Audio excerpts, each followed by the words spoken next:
NASCAR has filed its own motion of summary judgment against 2311 Racing and Front Row Motorsports. What's going on, guys? It's Daniel and welcome back to our video. As I just said a second ago, we got some pretty massive and major breaking news this late evening going into the morning, as it has been announced that NASCAR has officially filed its own summary motion for summary judgment. Here's the statement and report by Bob Pockrass. NASCAR has filed its own motion for summary judgment, filing neither Greed nor an individual's Bruce Eagle over his inability to deliver on some promises he made to other teams justifies trying to destroy an institution.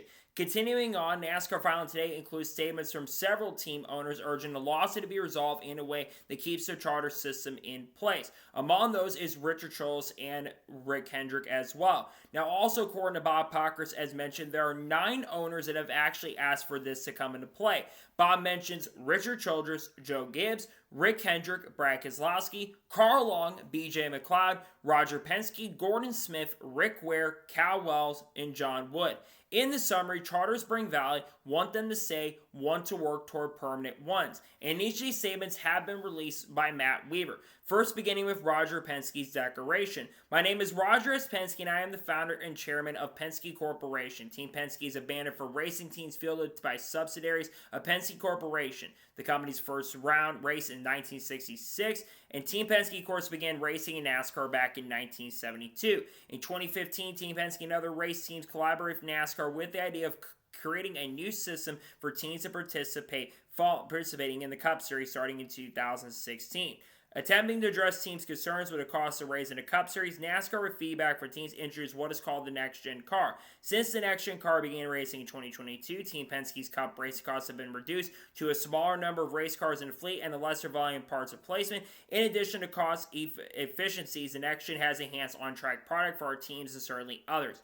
I would disagree with the part, though, that basically says about the racing product being better. I don't entirely agree with Roger Penske on there, but Roger does defend this. Next, you have Joe Gibbs basically his declaration.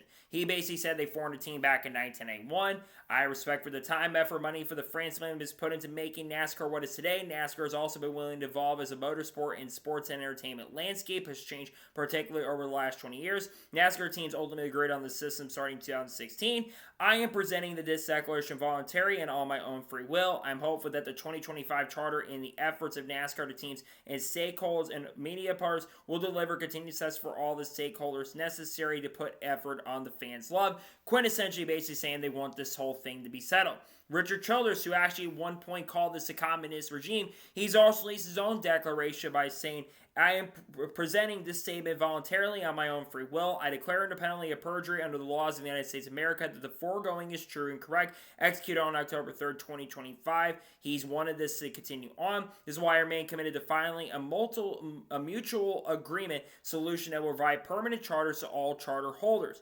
Brad Keselowski also released his own statement as well. Talked about the SRX a little bit. As a successful driver, loved competing in all sorts of motorsports. I was approached by a short track series called Superstar Racing Experience, SRX, about driving an SRX. SRX was a series composed of stock car vehicles that race on short tracks in America. NASCAR did not deny me the opportunity, did not promote my precipitation. Well, of course, this was happening on Thursday nights, and Saturday nights and Cup races were usually on Saturdays, so I don't really get the point of that point from the SRX side of things. But that's Brad Keselowski's declaration.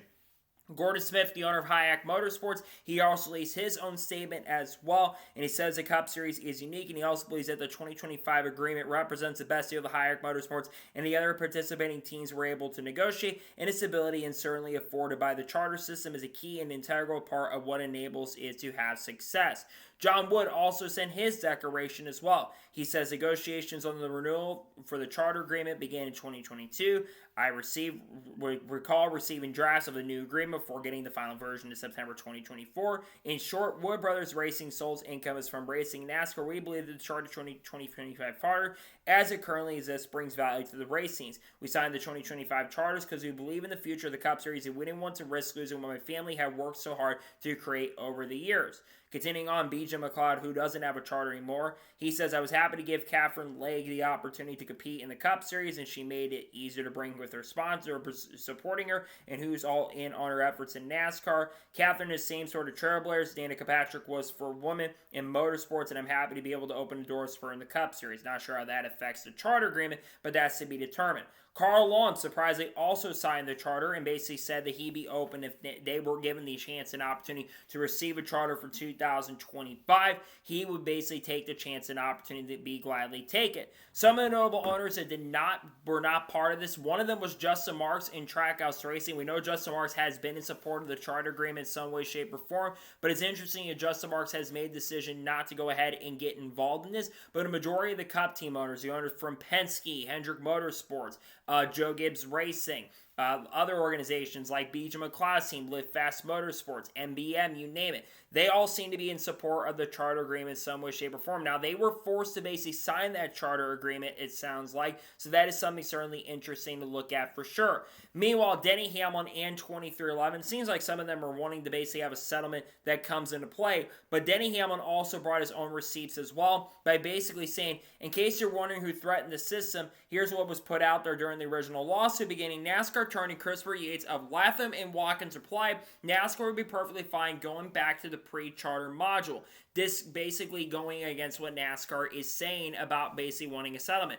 Meanwhile, according to also Bob Pockers noted, NASCAR's statement has come out. They say today's filing demonstrates that NASCAR's charter system has the support of race teams throughout the garage, and that 2311 Front Row lawsuit is not the best interest of the sport. This lawsuit is not about antitrust, it is merely an attempt to renegotiate the agreements that was signed and is being honored by all other race teams. Together with our race team partners, we remain committed to delivering the best of stock car racing to our fans every single weekend throughout our championship on November 2nd, including this Sunday on the Roval at Charlotte Motor Speedway. Meanwhile, 2311 and Jeffrey Kasler have released their own statement as well. The declarations submitted by various teams are supportive of my client's position. My clients are not and never been seeking to eliminate the charter system. They have supported charters because teams cannot survive without them. The declarations from team owners and executives acknowledge the same economic reality, nor do the excuses NASCAR's anti-competitive conduct or its unlawful monopoly of points 2311 and Firmo have maintained from the start. Many teams have expressed a desire to resolve this matter, a goal my clients share, but NASCAR has yet to demonstrate a similar willingness to engage in a meaningful resolution. We are confident NASCAR's summary judgment motion is not going to succeed. This lawsuit has always been about making NASCAR more competitive and fair for the benefits of drivers, sponsors, teams, and fans who love the sport. NASCAR's new motion changes nothing, and we look forward to presenting our case at trial on December 1st. Judging by what a lot of the teams have said here, it seems like a majority of teams are wanting this lawsuit to basically come to a close and settle because they know that there's going to be a lot of negative stuff that is likely going to come to light from a lot of organizations. You're probably going to see 2311 and Front Row have their own negative stuff that is going to be released. Well, NASCAR, we've already seen some of the text messages that have been received from some of the higher ups and the higher up brass in the sport currently at the moment, and I think that they've seen a lot of the negative stuff that might come to light as well. I think the best thing that could happen right now at this moment for this lawsuit is things to be settled. But do I think things are going to be settled? No, absolutely not. We're on October 3rd going into 4th when I'm recording this video, and the lawsuit trial will begin on December 1st. Unless somehow, in some way, shape, or form, there is a way to settle this lawsuit, I really don't expect any way, shape, or form that this lawsuit is going to be settled. And if, let's say, 2011 Front Row do lose the suit, a lot of drivers could be in jeopardy in those programs, mainly guys like Tyler Reddick, Bubba Walls, Riley Hurts to be affected by this, even though the Straus Racing charter would basically kind of be its own thing at this point. Then Zane Smith, Noah Gragson, and Todd Gillen also all have charter clauses, and Corey Haim also has a charter clause in his contract as well. I think that's going to be something interesting to look at as well. In my opinion, I'm not exactly sure how this lawsuit is going to go. There is a chance a settlement could come in, but I think it's very slight that the lawsuit, basically that settlement could come into play. And December 1st is certainly going to be interesting for sure. I guarantee you, Denny Hamlin, a lot of people have more stuff to say when they do speak to the media later today. And if that happens, we'll talk about it live on the channel when that kind of gets released and talk about it with the summary judgment as well. Nonetheless, interesting news for sure. The NASCAR has filed a summary judgment officially against 2011 in Front Row. Just wanted to kind of go through a lot of the points that came out from that and talk about some of the stuff that came out from the summary judgment earlier this evening. I think it's a big deal nonetheless for sure, in my opinion. So that is your today's special breaking news report on the updates of the losses between 2011 and Front Row Motorsports. I want to thank you guys for watching. Please subscribe to the channel. Notifications on so if I win a video, it does go live on my channel. Follow me on Facebook and Instagram and support me on Patreon as well. Let's go to more of that and comment your thoughts below on today's episode. What are thoughts about 2011 and Front Row Motorsports response and also NASCAR's talking about the summary judgment? Let me know your thoughts in the comments below. And what's your prediction on the lawsuit in general? Let me know your thoughts in the comments below.